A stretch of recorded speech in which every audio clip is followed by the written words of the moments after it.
आपलं स्वागत। आज छत्रपती संभाजीनगरमधील फुलंब्री तालुक्यातील पिंपळगाव या ठिकाणी आपण आहोत। या ठिकाणी आपण काही बसलेले जे मतदार आहे आपण त्यांचं मत जाणून घेणार आहोत की आता शेवटच्या टप्प्यामध्ये निवडणूक आलेली आहे, तर काय म्हणणं आहे मतदाराचं, काय म्हणणं आहे, आपण सविस्तर त्यांना काय काय आश्वासन दिले वेगवेगळ्या पक्षांनी आपण सविस्तर जाणून घेऊ।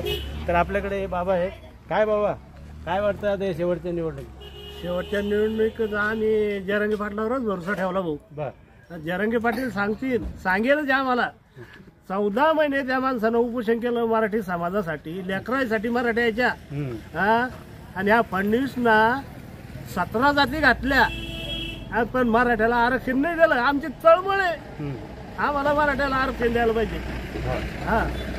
बाबाचं म्हणणं आहे तळमळ आहे, मराठी समाजाला आरक्षण द्यायला पाहिजे। बाबा गाव कोणतं आहे आपलं? वळण पिंपळगाव। पिंपळगावचे बाबा, तर काय सांगताल आता काय या लोकांना काय आता जे उमेदवार गावामध्ये वेगवेगळ्या पक्षाचे आले तर काय चर्चा पक्ष आम्ही नाही, आम्ही जरांगे पाटील, आमचा पक्ष जरांगे पाटील। यांचं म्हणणं आहे आमचं जरांगे पाटील, बस आम्हाला पक्ष नाहीच आहे। ओके, पक्षाचे काही नाही, आम्ही सामान्य नाव सांगा आपलं? जगन्नाथ संभाजी खंडाळे। आम्ही कोणी त्या पक्षाचे नाही, काही नाही, आम्ही सगळे जरांगे पाटील सांगितले त्यांच्या पाठीमागे आहे। बरं, यांचं पण म्हणणं आहे की बा आम्ही जरांगे पाटील सांगतो यांच्याच मागे आहे आम्ही। ठीक आहे, अजून कोणाची यायची सामान्य माणसं बाबा काय म्हणता? यांचं म्हणणं आहे जरांगे पाटील सांगतात ते म्हणजे सर्वांचंच या ठिकाणी हा विषय या ठिकाणी दिसतो। हां दादा, काय नवीन पिढी काय म्हणते? नवीन काही नाही, जरांगे पाटलाला जे यांनी खेळलं फक्त एवढंच आमच्या मनात जास्त लागलेलं आहे आम्हाला। हां सर, इथून पुढे तेवढा मुद्दा त्यांनी मार्गी लावला तर चांगलं होईल। तर कोणा लावायला पाहिजे माझं काही?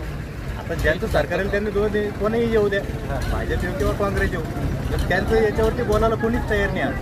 त्याच्यामुळे युवा पिढीला आजही कळत नाही नेमकं मतदान करावं कोणतं, कारण की भाजप सरकारही त्याच्यावर बोलायला तयार नाही आणि काँग्रेस सरकारी त्यांचं जे उमेदवार उभे ते याच्यावर स्पष्ट प्रतिक्रिया कोणीच देत नाही। एक ते जरांगे पाटलाचं नवीन पिढीला असं काय वाटतं, यांच्याकडून काय अपेक्षा आहे बाबा? तुमचे डेव्हलपमेंट विकास झाला पाहिजे, नोकऱ्याचं काय असं सर्व काही असेल ना? देवगिरी साखर कारखाना आमचा मेन मुद्दा होता।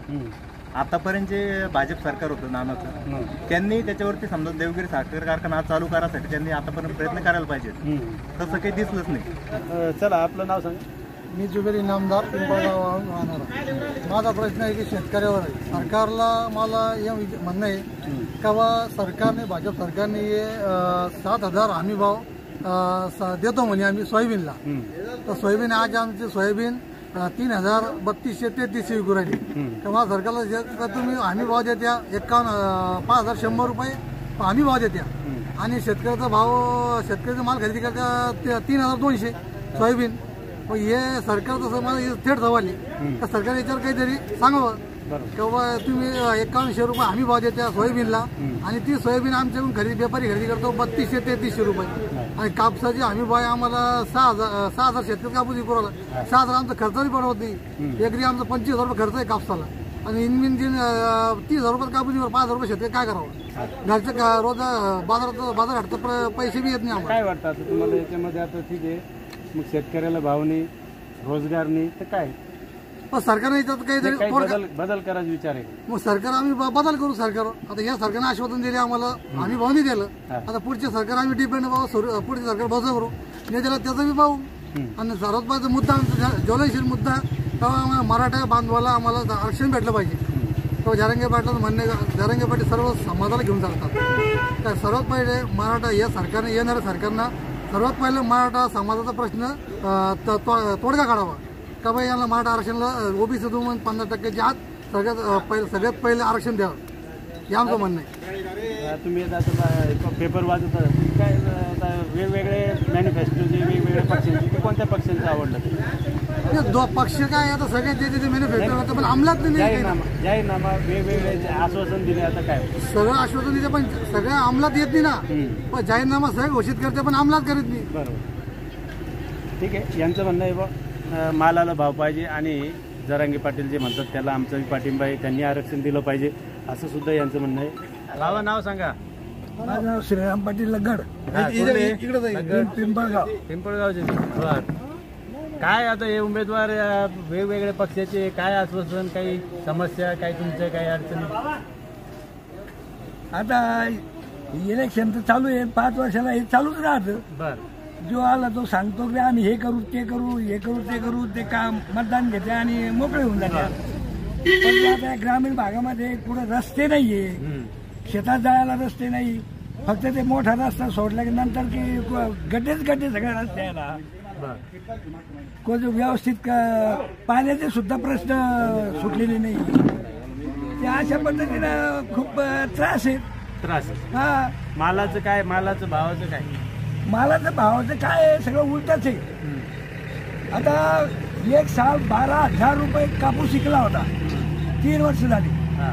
आणि मग त्या 12,000च्या आशेना लोकांनी गेल्या वर्षी 8 महिने कापूस घरात भरून ठेवला आणि विकायच्या टायमाला 6,000 रुपयाला विकावा लागला. इतक्या दिवस ठेवून झाले.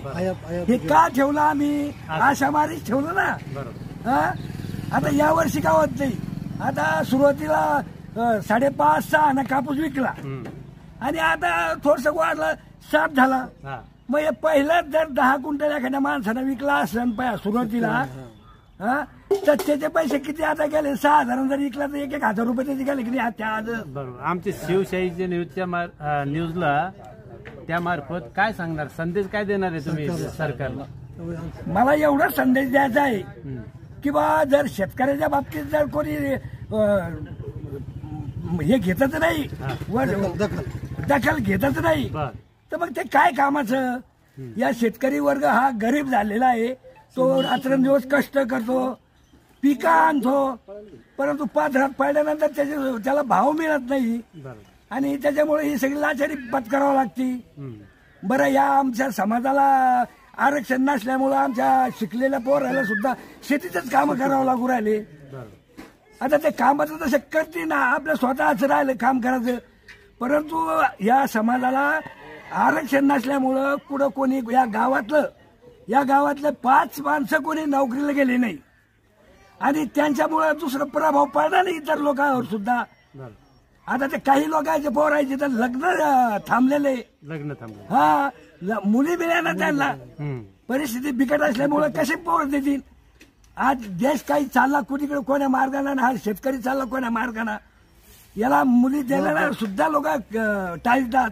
हे जे उमेदवार आता मागचं सरकार जे बीजेपीचं होतं आणि आता हे नवीन आता हे निवडणुका लागल्या, तर तुम्ही मग आता गावामध्ये मतदान मागायला आलेले यांना काही काय, त्यांनी काय सुचवलं, तुम्ही काय सांगितलं?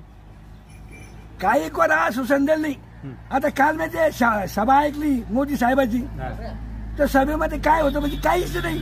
शेतकऱ्याला कोणता उल्लेख नाही ना, कोण काही नाही. त्याला सांगितलं फक्त हे काँग्रेसचे लोक फक्त भांडणं लायच्या म्हणजे, सुताराचे लावाराचे भांडणं लायतात, शिपेचे चेलेचे भांडणं लायतात, हे काँग्रेस लावतात.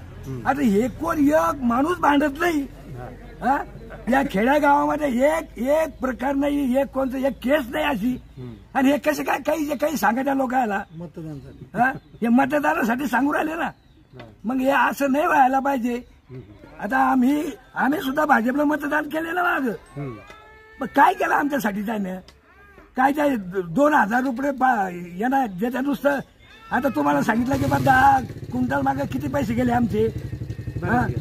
मग इतके पैसे गेले तर हे भरून कधी निघतील सांगा तुम्ही? या 2,000 आमचे भरून निघतील का शेतीमालातल्या भावाचे? नाही देऊ शकत ना. मग आता याला वालीच नाही कोणी. बस दुःख आलं की सहन करा आणि पुढे चालत राहा, अशी परिस्थिती या ठिकाणी झालेली आहे. या ठिकाणी बाबाने आपले या ठिकाणी एकदम तळमळीनं आणि मनात जे होतं त्या ठिकाणी व्यक्त केलेले आहे.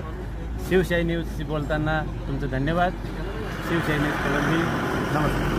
ताज्या घडामोडी जाणून घेण्यासाठी शिवशाही न्यूज यूट्यूब चॅनलला सबस्क्राईब करा. आपण हा व्हिडिओ फेसबुकवर पाहत असाल तर फेसबुक पेज फॉलो करा आणि शिवशाही न्यूज.com या आपल्या वेबसाईटलाही भेट द्या.